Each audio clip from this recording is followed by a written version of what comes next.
Another question from my Discord community.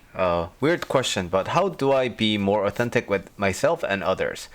I think I realized growing up, there have been times where I tried to be authentic with people, but it either resulted in number one, people shaming me, or number two, hiding what I truly have to say to be nice in the moment, even when it's not good at all.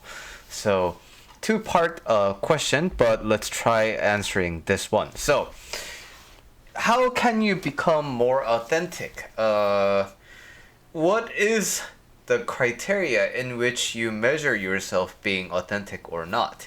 I think a very easy to access metric for whether you are being authentic or not is your energy expenditure. So when you're by yourself, right? If you don't really have active depression going on, when you're by yourself, and actually let's make this a little bit more tangible. Okay, suppose it's like Thanksgiving and then you met a bunch of people, right? And then you have to say hi to relatives, and then you go to the store and then everybody's talking about, Thanksgiving plans and blah, blah, blah. And so you're using up a lot of your social battery, right? And then now, boom, Thanksgiving's done. Everybody's going home. And then everybody's like, okay, you say goodbye to the last person leaving, and you're like, bye. And then you close the door, and then, big sigh of relief, right?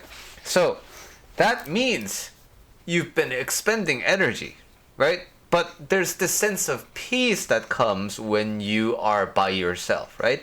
Now, this is more or less true even if you have depression, right? Even if you aren't really in good terms with yourself, spending a lot of time with other people that you don't necessarily vibe with, and then being at home by yourself is like, this feels good, right?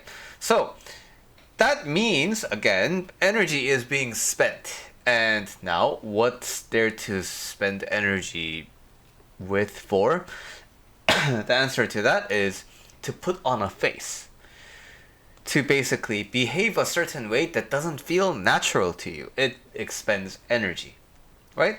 So this is why micromanaging is so stressful. You're just here, you're doing the same thing, you're doing the same kind of a work that you're doing, but then when your boss is like hovering over your shoulder, suddenly a lot of stress, right? This is why competition is stressful. You've played the same piece over and over and over and over and over and over again. But once the scene changes to a competition and people are evaluating you, now there's a sense that you have to perform. You have to be really good, right? And weird example, but erectile dysfunction as well, right? So the more stress you put on yourself to like have a wonderful night, the more likely that if you have a history of ED, the more likely it's gonna happen too. And so all these things happen because it's natural. Something's not natural. And something common that I say in my other videos as well. So what invites this kind of an unnatural behavior? Why do we do this? It's because in general, right? Number one, a lot of things to gain by participating in this. A lot of things to gain by doing this.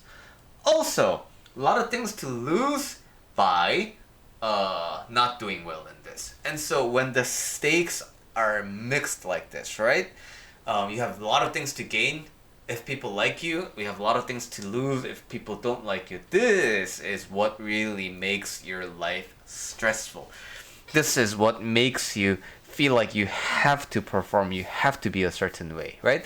So, coming back to the question, how do I become more authentic with myself and others? You have to start noticing when you are feeling drained, when you feel like you have to behave a certain way. This is a telltale sign that you aren't really being authentic with yourself. But now, does that mean if I want to punch someone, I just go and punch someone? Is that authenticness? Okay, so now, if you do that, right?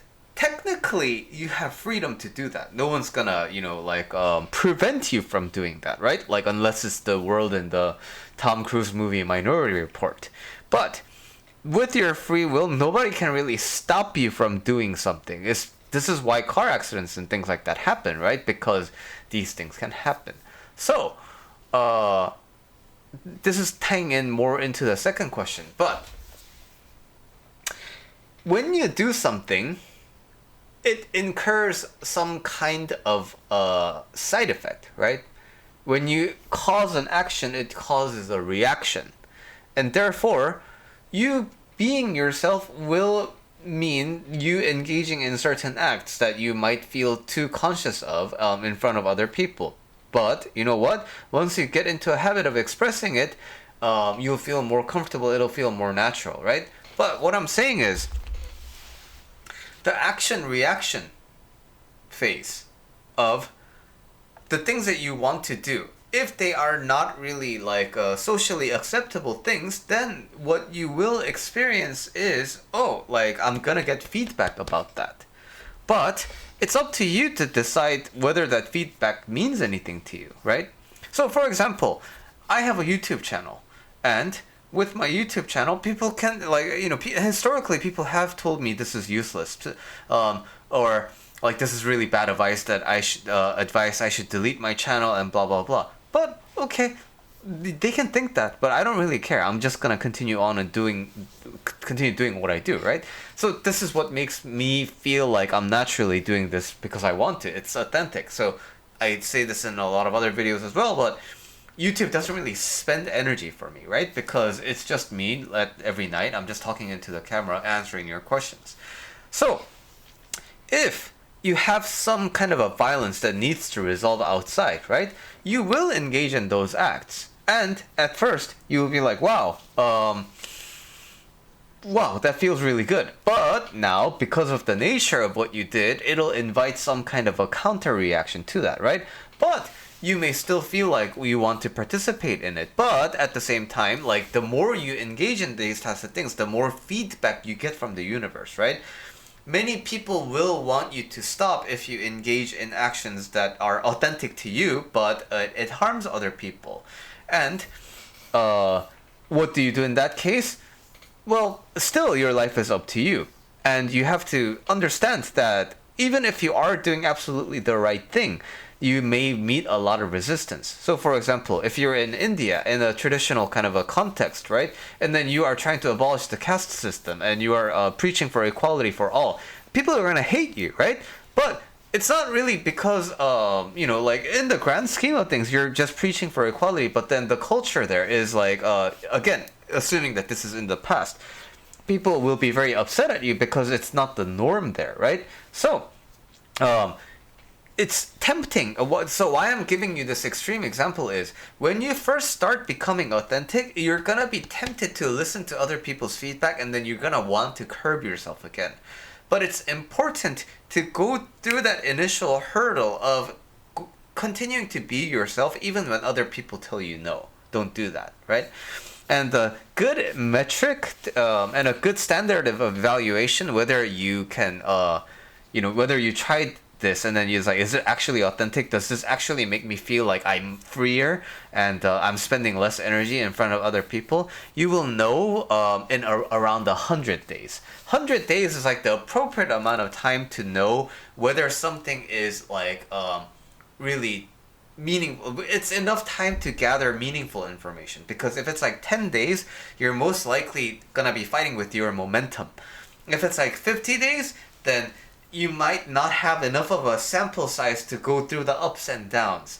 And the 100 days is like 3 months, right? And when you try that for 3 months, you have enough of a sample size to know, okay, so this is what I tried living how I want to live, and this is my takeaway, and you are going to be able to inform yourself with a little bit more depth if you do it for 100 days. So, regardless of what other people say or people, tell you, it's important to try and move past that resistance. And I only emphasize the bad parts because I want you to be prepared for it. But also, the more you act authentically, the more you are likely to attract people who are also authentically attracted in that same kind of an energy, right? So, I'm interested in helping people. And therefore, I've been going at this YouTube channel for about like 2 years now, right? And Now I'm seeing the results, right? All of you are in Discord asking me these questions.